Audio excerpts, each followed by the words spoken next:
What I want to talk about this morning is something that I think is really key to the future of news and the future of all other information, and that is attention itself. As Ed said, would it be possible to bring the lights up? Actually, I'm having trouble reading my own remarks here.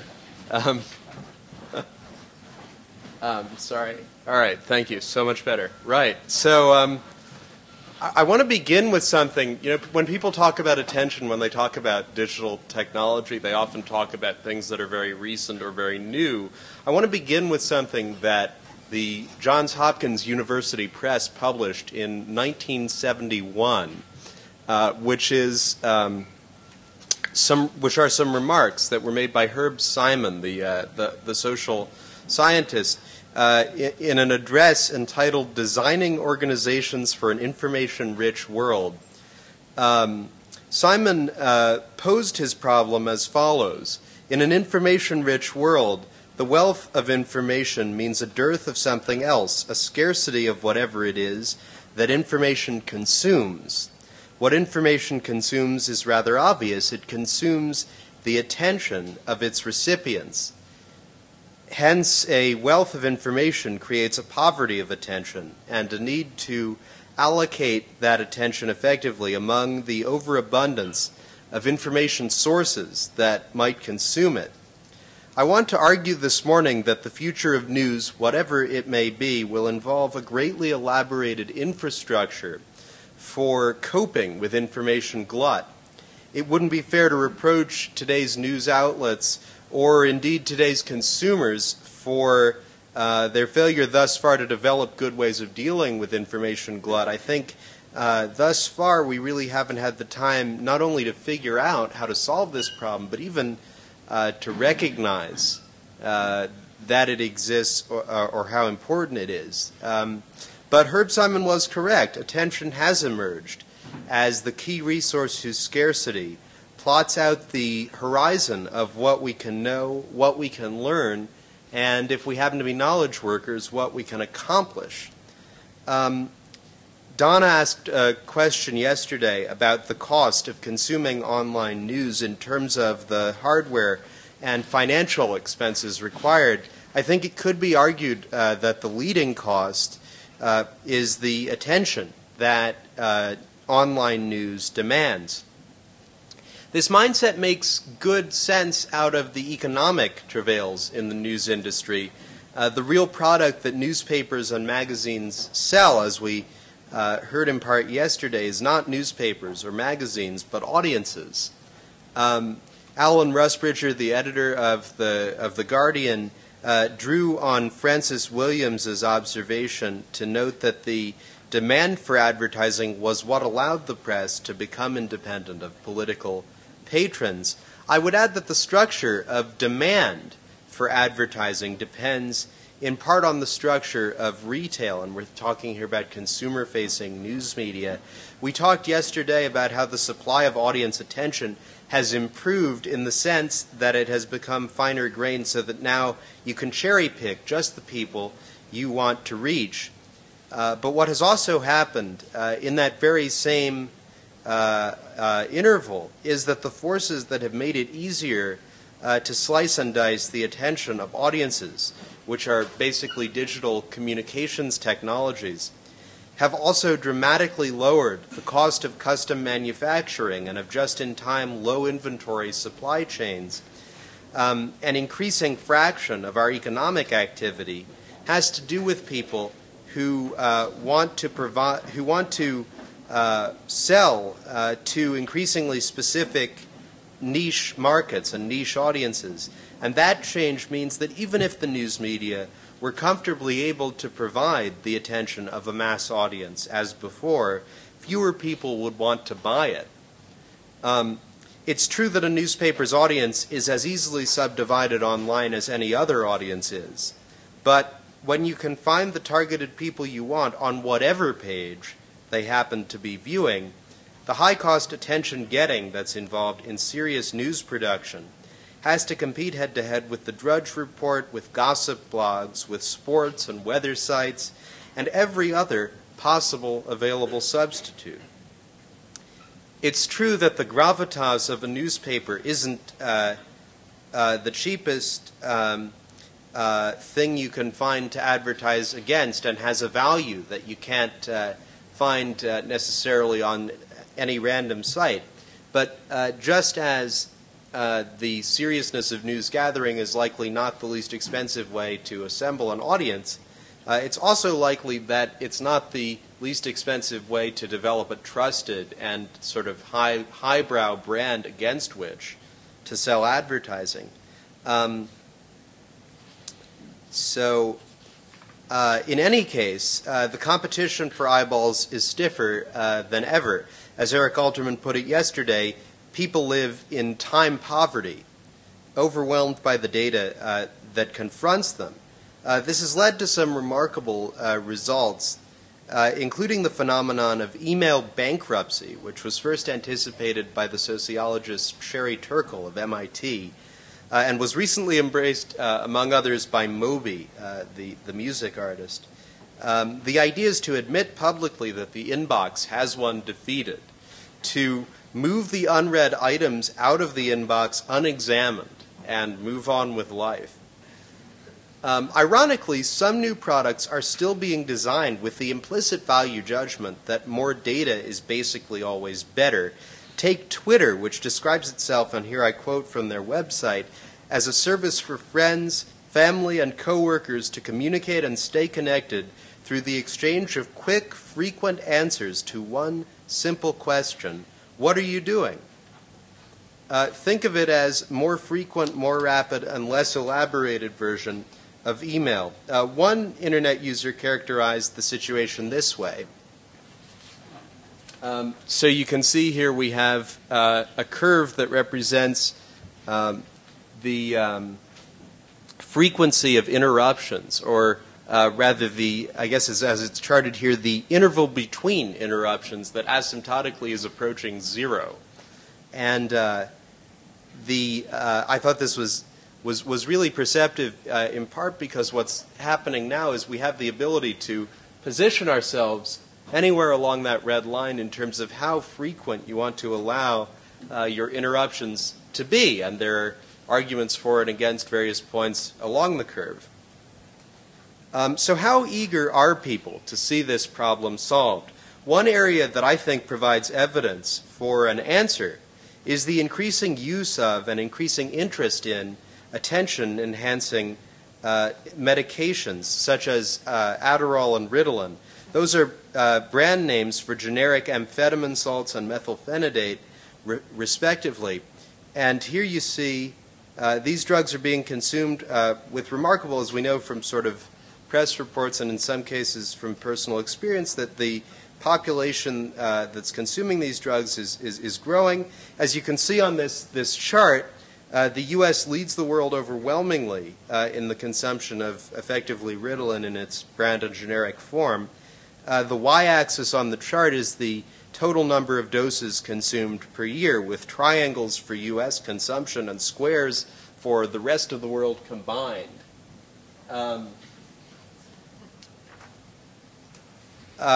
Close to home, methodologically robust Princeton senior thesis from a few years ago found that roughly 1 in 10 undergraduates openly acknowledge having used a prescription drug for academic enhancement, and of those, only 1 in 3 say that they had a prescription. I actually have some personal history in this area. This dates from my undergraduate days when, as a project for the student newspaper, I went out and talked to students about drugs on campus. My personal sense of things, based on the information I gathered then, is that the senior thesis I mentioned a moment ago may have underreported the use of these drugs due to sampling effects. Students are systematically disinclined to confess reliance on these drugs for success at Princeton, whether prescribed or otherwise. Some people argue that these medicines are a fad, with the primary effect being a placebo effect or social construction. But I think it's important to be clear about the exact sense in which that claim is made. It's one thing if the drugs at a chemical level don't really help cognitive performance, but the public mood about them leads people to believe inaccurately that their performance is better when they take the drugs. It's quite a different kind of placebo effect if students' false belief in the drug's chemical efficacy becomes a self-fulfilling prophecy that actually does lead to better performance. In the latter case, there's some sense in which a placebo effect could be functionally equivalent to the drugs working chemically. Both might really produce therapeutically desired results. It's not just students either who use these drugs. In November, Nature published an editorial defending the idea of researchers using drugs to enhance their cognitive performance. They wrote that, quote, "Far from cheating on themselves or others, researchers who use these drugs would be delivering a higher return on their investment of effort and indeed on society's investment in them. We all benefit." In December, the journal published a story entitled "Professor's Little Helper" with anecdotal report of use by scientists. The basic story that was told here is that the pressures of academic life, particularly in STEM areas, science, technology, engineering, and medicine, have led increasing numbers of faculty and researchers to take advantage of these drugs. A follow-up study found that 1 in 5 scientists acknowledged that they had, quote, "used drugs for non-medical reasons to stimulate their focus, concentration, or memory." The x-axis there tracks the current age of scientists, and you can see that the youngest are tied with 55 to 65s for greatest use, with around a quarter answering in the affirmative. So what are the bright spots in this deluge? We talked yesterday about filters. So here's one interesting example. A site called Aid RSS. It's an automated system that will canvass your chosen blogs or other feeds, which can mean newspaper sites, it can mean the Princeton homepage, or anywhere else that puts out a series of updated or new elements over time. Any software can combine the items in all of your feeds into a kind of giant inbox, but that's often even more overwhelming than email. What this site does is to look through your inbox of feed items for items that other people are paying the most attention to already, the items that have the most comments or that more people have linked to, or that more other people have chosen to bookmark before you see them. And then it'll take those and it will bring them to the top of your list. On the one hand, a system like this can be an efficient way to make sure that you're never fully out of the loop for whatever loop you happen to care about. Pardon me. On the other, one common thing people value in reading online news is to cull from odd combinations of sources information that might not yet have been noticed by some community or other. That can be a matter of seeking business advantage, cocktail party fodder, or simply sating curiosity by venturing into the unfamiliar. And often what you see with these blogs is a sort of implementation of the idea of structural holes that we find in sociology, where people create value by connecting groups that may not already be interconnected, and by telling people in one community what those in some other small community are saying. This is another approach. This is one of my favorite websites. It's called Arts and Letters Daily. And I suppose you could say it's a thinking man's Drudge Report. If one were to characterize it, the nearest available new media term might be link blog, since its core function is to send you on to good reading elsewhere on the web. But that would fail, I think, to capture what makes it special and why people who visit it do so. The site is maintained by a professor of philosophy in New Zealand named Dennis Dutton. He has a finely tuned cultural sensibility and a knack for turning up interesting reading from a startlingly broad range of sources. I don't know how he picks them, but his idiosyncratic choices are the root of the site's charm.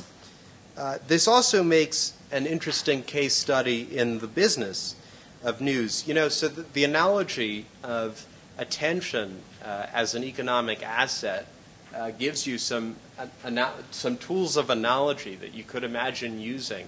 So I have a capital store of the attention that I'm able to create if I can find ways of extending my attention by being better rested, or if people take drugs or whatever, they're increasing their supply of available capital. A guy like this, or like the Drudge Report, is like a kind of investment manager who takes assets of attention that are entrusted to him by others and invests them and suggests uses for them that are rewarding. You can see knowledge coming back as sort of a return on investment, or other kinds of goods. And the other thing is that's interesting about the attention idea, the analogy, is that you can look at attention itself as a form of wealth, and that fits, I think, nicely with some of the cultural observations that have been made for a long time about how highly Americans value celebrity. And I'm thinking in particular of Daniel Borsten's 1961 book, The Image, where he talks about the celebrity, the person who is, as he put it then, well-known for well-knownness. And when people talk about the increasing ability of celebrities to accrue wealth or to exercise influence unrelated to the domains that made them famous, for apparently no other reason than the fact that people already are paying them attention, I think this sort of analysis is at least not in conflict with the observation that being able to take the attention that you have and, for example, bestow it on an arbitrary cause, as when movie stars pick political causes, you know, is an important force in our politics. But back to this site, Arts and Letters, as a case study in the economics of news. It began as a hobby, and then operating funds at one stage were provided by Lingua Franca magazine. When that magazine went out of business, Dutton and a colleague funded the operations themselves until, at auction, the site was picked up by its present owner, the Chronicle of Higher Education. You can see in the third column there, over on the right side, a house advertisement for the Chronicle Review. That space, should you want it, is for sale and can be targeted for people in certain zip codes, or for Macintosh users, or any number of other ways. And so it's actually an instance of the double-click targeting technology. You might think, well, they only have one slot on the whole site to put an ad in, but in fact they're able to sell it piecemeal through a self-service system, so that it's not as if Dennis Dutton, or for that matter anyone on the Chronicle's business staff, needs to think about which zip codes they've promised to whom, because all of that is handled automatically.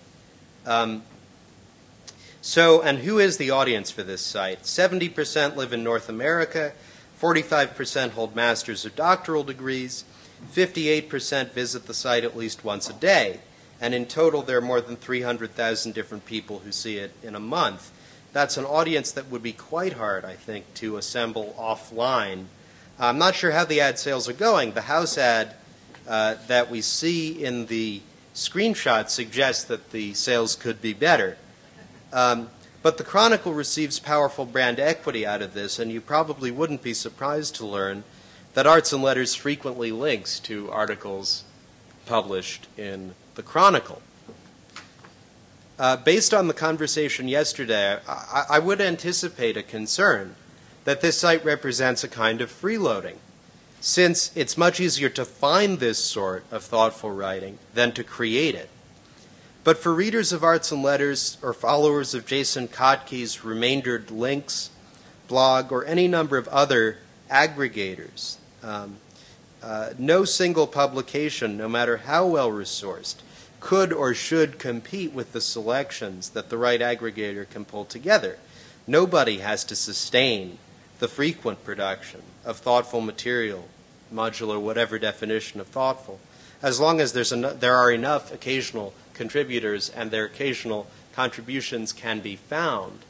And I think, incidentally, that aggregator is a sort of misleadingly connotated word, because when we think about aggregators, we think about all of this data or all of these people from all over, from a wide range of places coming together to see one sort of thing. And I guess the canonical case would be something like the Drudge Report, which indeed a huge and sort of diverse population sees. But sometimes aggregation is about pulling together threads that only a very few people are interested in seeing in combination, and in a way where it wouldn't make sense to build something just for them from scratch, but where the costs of pulling together the disparate elements are really just the search costs and are low enough that you can see these custom-tailored situations emerge. So I don't know what a better word than aggregator would be, but I have to think that there's some superior way of getting a grip on that kind of activity. Filtration's another word that gets thrown around, which I think is maybe just fine, because in fact getting rid of the extraneous signal is a tremendously valuable activity. Or the noise, I guess, to find the signal. Of course, whether it's signal or noise depends on exactly what perspective one has in any particular case. So I've pointed to some of the ways that we might hope to get things organized. But another idea entirely, and one that I guess I'd like to end with, is that technology might help us learn how to love, or at least to better tolerate, disorder. Many recent sites, including the Flickr photo sharing site, for example, have used tagging to allow people to attach any text at all to any item that they want to keep organized. So pictures of oneself might get the tag me, and familiar others might get tagged with the relevant first names. The tags are public and shared, like the photos themselves, unless one chooses to designate given photos or one's sort of group of photos in general as private. And the interesting thing, a sort of surprising thing that happens with these tags, is that a lot of people's choices about tags tend to be convergent, especially if you let people see which tags others are already using. So there is, for example, a Princeton tag. It's not Princeton University or PU, just Princeton. The emergent shared vocabulary of tagging has been described aptly, I think, as a folksonomy, a grassroots take on the idea of taxonomy. And when you look at some of the taxonomies that exist, when you look, for example, at the Dewey Decimal System, which has, a designated code for speakers of Dravidian, but doesn't have one for the culture of China, you realize that the challenge of creating a top-level tree of what we want to know, even across, constrained domains of knowledge over time, is quite difficult, in part because of the constant fractal expansion of what we need to know, or what we could know, what we want to be on offer in an archive or in the library. So the Dewey Decimal System is I think, a favorite whipping boy of critics of systems of this kind. It's of course not one that's in use here at Princeton, but the copyright to the system itself, was purchased by an outfit called OCLC, which is a consortium that digitizes card catalog information. And they, owning the copyright to this, actually litigated against a hotel, a boutique hotel in New York, that had a library theme for its rooms, which was a violation of the copyright in the Dewey Decimal System. Which I think goes some way to showing you that, you know, this idea of having control over the way that knowledge is organized and who has access to it is, I think, one of the animating impulses that drives something like the Dewey Decimal System. The idea that it can be neatly organized, that it ought to be neatly organized. And that's an idea that I think may make less sense in the future than it has in the past. David Weinberger has written an intriguing book entitled "Everything is Miscellaneous." He argues, for example, and here I quote at some length, that digital order ignores the paper order's requirement that labels be smaller than the things that they are labeling. An online card catalog listing a book for sale can contain or link to as much information as the seller wants, including user ratings, the author's biography, and the full text of reviews. You can even let users search for a book by typing any phrase they remember from it. What's the title of that detective novel where someone is described as having a face like a fist? Which is like using the entire contents of the book as a label. That's just one taste of the possibilities, and I'm looking forward to this morning's panel discussion, which is going to be about some of the ways that technology might provide new kinds of assistance as we seek to get a grip on information overload. After lunch, we're going to be talking about something that has, I think, been latent throughout the conversation thus far, which is the polarization of the so-called daily me that these tools may enable. Let me close on that front with a stimulus that's also drawn from the Weinberger book. He writes, we are more likely to be reading the daily me, my friends, and some folks I respect. We're forming groups that create local culture. What's happening falls between the expertise of the men in the editorial boardroom and the wisdom of crowds. It is the wisdom of groups employing social expertise, by which I mean connections among people to help guide what the group learns and knows. The New York Times was founded in 1851 and the Associated Press in 1848. Such organizations have a resilience that should not be underestimated. But they'll need it if they are to survive the ecological change that is occurring. We simply don't know what will emerge to challenge newspapers any more than Melville Dewey could have predicted Google, or Britannica could have predicted Wikipedia. Thank you.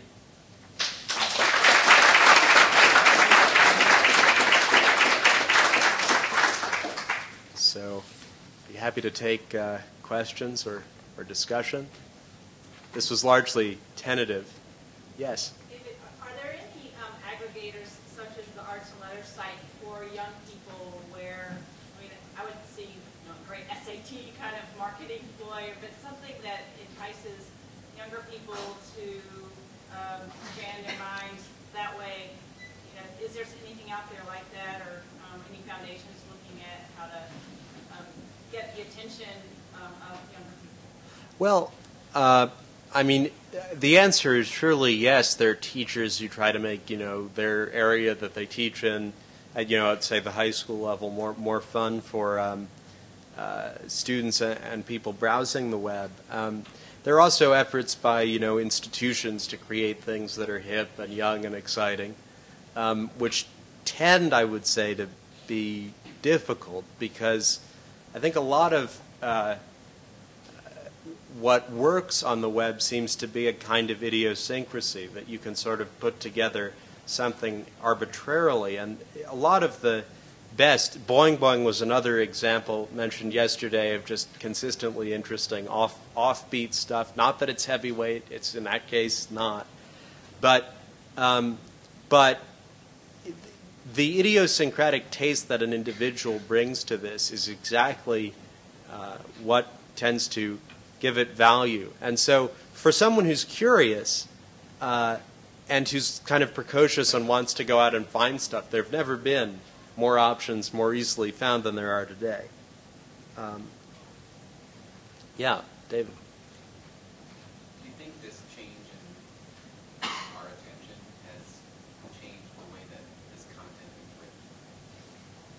Absolutely. So as Ed mentioned, I have a former life as a journalist and was responsible for a website for this magazine last year. And you do look at this data that comes out about eye tracking and so on, and the way that people scan and don't, in many cases, don't actually read material. So, you know, there are some lessons that are taught if what you want to do is retain your audience. There are things like shorter paragraphs and, you know, less wordy constructions, some of which I'm happy to say kind of overlap with Strunk and White advice that I took as gospel already. But the, you know, I think that there's kind of, when you look at verbal economy, when you look at sort of simple, direct, easy to process text, there's sort of two kinds. One that sort of has been simplified by sort of taking the life out of it and is kind of very dull. And another where you see someone who has sort of painstakingly polished and worked not only to make something interesting, but also to make it really readable.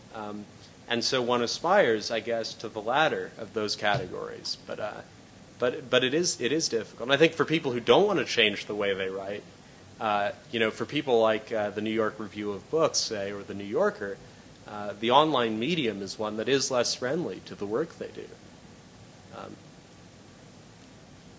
Donna?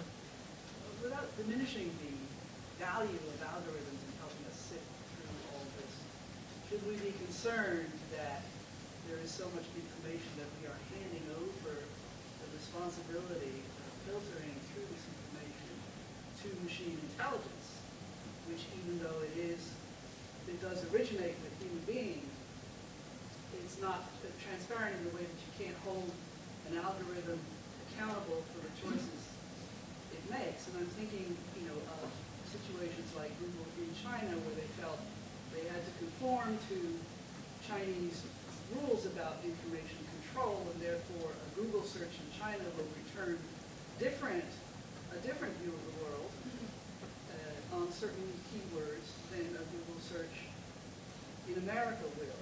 And, you know, it seems to me there's not very much attention being paid to that at the moment. Well, I'll certainly let the panel upcoming speak to the role that algorithms might have. I was struck yesterday by the thought that algorithms such as the ones in Google News aren't as transparent as they could be. I'm not sure if we were able to read the Python code or whatever it is that actually powers Google News that most of us would glean much useful information. And I'm also not sure what it means to hold an algorithm accountable. I don't know what form of punishment algorithms admit of. And I think that in the case of something like Google News, you have an algorithm that's created by people, or in any other case, I guess, you have an algorithm that's created by people that embodies both their value judgments and also their best guesses, sometimes wrong, about what the algorithm is actually going to do if you put it out there. So Neil Postman, who was a media scholar at NYU, who wrote a book, among others, wrote a book called Technopoly, had the argument that imagine if, so of course, one of the terrible things about the internet is arguments made in extremis. So every argument that's vituperative becomes an argument about the Nazis eventually. And I'm afraid that in this case, Postman was no exception. He said, imagine if Eichmann had been a programmer, and the decisions that in the real world Eichmann actually took were actually made by a computer programmed by him instead. What effect, if any, would that have had on the tribunal that ultimately took place? And it was Postman's fear that the result of having a computer having quote unquote done the things would be to remove or in some way relieve some of the responsibility. And I think that that's actually probably a good guess about what might have happened.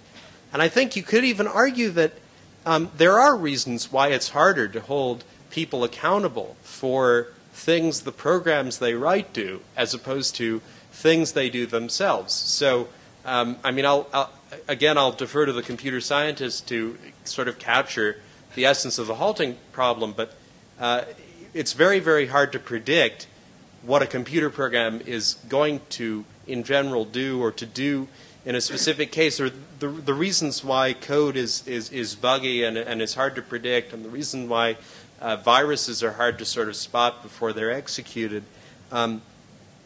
It's difficult to capture the essence of what's going to happen beforehand in some way that gives us the kinds of judgments we want. Is Google News going to make a bad decision? Or to take another case, automatic ad targeting technology. So there was a prominent Washington journalist a few years ago who passed away on his yacht and went missing. And the news coverage of this event had yacht charter advertisements placed next to it by Google. And things like this happen periodically. And you have to wonder, I mean, on the one hand, it's like, what kind of an idiot would put that there? And of course, the answer is the kind of an idiot that is a computer would put that there. Because there's not really a good way to give sort of social tact to the algorithm, or if there is, it evidently, in many of these cases, hasn't been done yet. But I think that might be very, very hard to do, and I wonder whether there's a space for norms, new norms, to kind of evolve about what do we expect from an automated process. And are there some, just because there may be some expectations we'd have of a person that can't reasonably be cross-applied to a computer, doesn't strike me that it would follow that there are no good expectations for us to have about what an algorithm like the one behind Google's contextual ad placement would do. Grayson? David, thanks for a great talk. I love the way you wove together so many different connections. I want to ask, do you have a vision of the kind of the mission of the news media, and would that be different from the mission of a library? I know librarians are very concerned about folksonomies and things like the Dewey Decimal System, and the mission of the library is to connect people with information.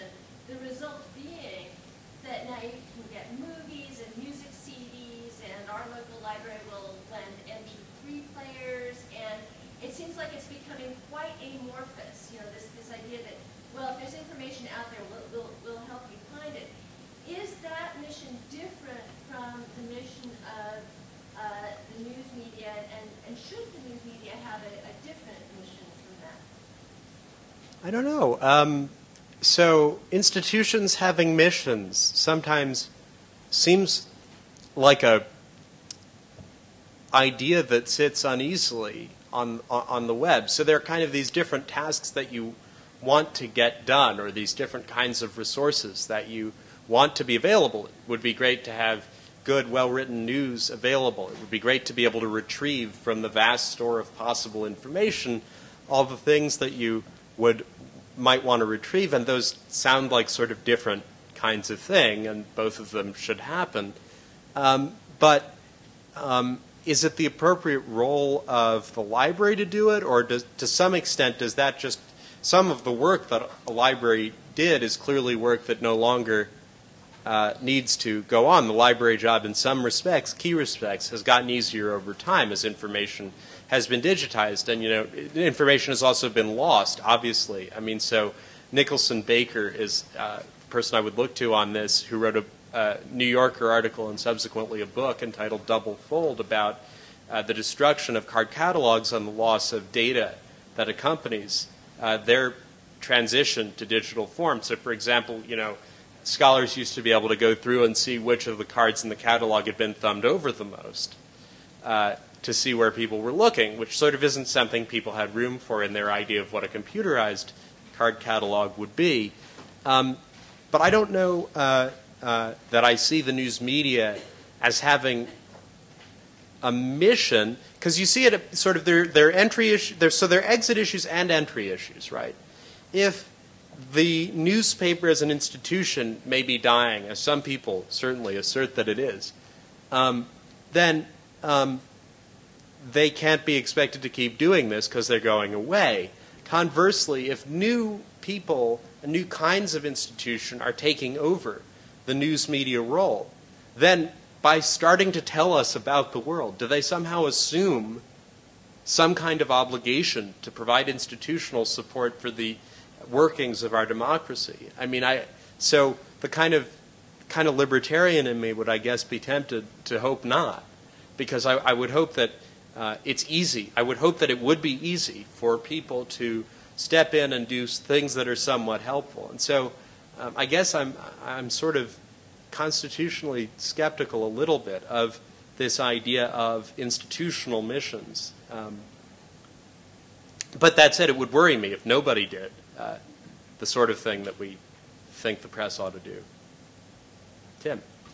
Yeah, that was a great talk. I think I might disagree with you a little bit about the idea that the internet is sort of dumbing down or simplifying communication. I mean, certainly in some ways there's a premium on timeliness, but also I read a ton of blogs that have long discussions of very narrow issues that really would not have found an outlet in a pre-internet world. Do you think maybe it's going both directions, where you have some speeding up and also some more room for like in-depth reflection? Yeah, I'd say it's bimodal with respect to thoughtfulness, if there were a way to put that on a scale. So you look at something like the Becker-Posner blog, or the, or I think, Ed's blog, Freedom to Tinker, is an example where there's been for years a discipline of, posting sort of on, at most, several occasions a week, and sort of each one is thought through, and there's a sense in which that's contrary to the spirit of blogging, which is that it's supposed to be about frequent, constant updates.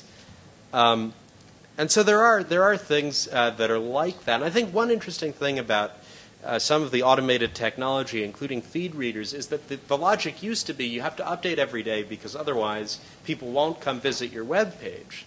But now, with the feeds, what is effectively happening is the web page comes to visit you when something new appears on it. And so the disadvantage that you incur by allowing a longer delay between your posts as a blogger in terms of your ability to amass attention is, I think, much reduced by these technologies, which I think has helped allow some of these things to emerge. That said, I think there is a lot, just for the sake of exchange, I'll say, I think there's a lot of cost to thoughtfulness that is incurred by the speed with which a lot of the communication online occurs. There's a lot of speedy stuff that is less well thought out than stuff that I think could profitably be done more slowly. And I think that when you friend feed and Twitter and all these things, when you hear people celebrating them, I really wonder often whether they've thought through carefully kind of what kind of a world it is when those things are pervasive. Because I don't know, maybe other people are stronger in this respect than me, but for me, if there are a lot of interruptions of email and Twitter and so on, there are certain kinds of work that I would like to think are valuable that I'm confident I can't do if the interruptions are as frequent as in some of these contexts they seem to be. Yeah? So I have a comment about advertising and then I have a question. So the comment about advertising is that there's a fundamental change with online advertising, which is that it can be tracked almost perfectly. So this issue of inappropriate advertising, this is the point, that advertising is purely about money. If you can demonstrate that advert A makes more money in this context than advert B, then advert A will be served. So an example which is kind of less extreme than your example, but I think still proves the point, is Jeff Jarvis had this whole thing about Dell Now and how, you know, he had this nightmare situation with Dell. And of course the adverts that were appearing either on his blog or his feed were for Dell products. Yeah. And I was speaking to somebody in a startup for a new advertising company, and I said, well, you know, this is exactly the kind of thing that you should be addressing, right? He said, no, of course it's not. If that advert is going to be the one that provides the most money, that is exactly the advert that should go there, even though you might see some kind of dissonance. Right. And so, because it can be perfectly tracked, the issue of social tag may, as you say, it may or may not be possible, even if it is or isn't possible, may not be the thing that people are trying to optimize against. Okay, so that's the comment. The question I have is about ethics in attention deficit media production. So there is or was a group in Disney who were charged with creating content which would tell a story, you know, an animated story using their characters, you know, Mickey and Minnie or whatever, that would, you know, last a minute. And the reason the sort of model was that, you know, you're standing in line at the bank, you can watch some Disney content for a minute. And so the question is, well, just because you can do it, does it really mean that you should do it? Should people generating media try to fit things into these more and more fragmented spans of attention? What's your opinion on that? And do you see any trends or have any signals on that? Well, so I'd like to begin actually with a comment, if I could. I understand that the algorithm is equally reliable at putting the most remunerative ad in front of you, no matter how inappropriate that ad may be from a sort of social mores point of view. And what I would argue is that that's an externality. That, in other words, some rewards and some of the costs involved in all of this are captured financially, and some of them are not. And that there's sort of long-term harm to the brand of, you know, for example, the New York Times, if something like that happens on one of their pages, that I don't think is any less real for the fact that it's clearly not going to be captured in the sort of dollars revenue earned by that story. But yeah, as far as the question of constantly reduced duration, I don't know whether, you know, you hear a lot of this sort of idea that big media producers should stop doing some of the things they do that seem to prey on or to increase our lack of attention. But I wonder whether letting them do their very worst is sort of a good idea, because really telling them to stop, urging, even possibly trying to force them to stop, might even not be the right way to deal with what I totally agree is a big problem. It might be the case that we should just let them get as extreme as they would like, and that we should then allow people to have the kinds of reactions that they naturally would, which I think include unplugging in some cases. So, you know, there's been a resurgence in homeschooling in recent years, which has had a lot to do with the resurgence in fundamentalist religious belief, but has also, in some cases, been related to parental skepticism about the media environment that kids are subjected to. And I think sometimes, and this is something that I think you see in a lot of regulatory contexts, and I wish I knew more about, is there some problems where you can sort of tell the private actors to stop doing the problematic stuff and in some way possibly kind of slightly reduce the problem, but that's going to kind of undermine the impetus for more systematic change.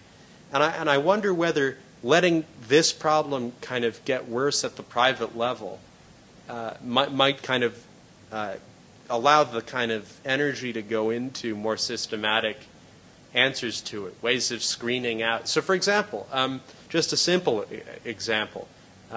there's a new class of word processor which has recently become popular. One of the examples is Dark Room, and then there's Write Room. One's Mac and PC. I forget which are which. There's one that's web-based. And it's a simple thing. And what it does is it recreates the word processor circa 1985.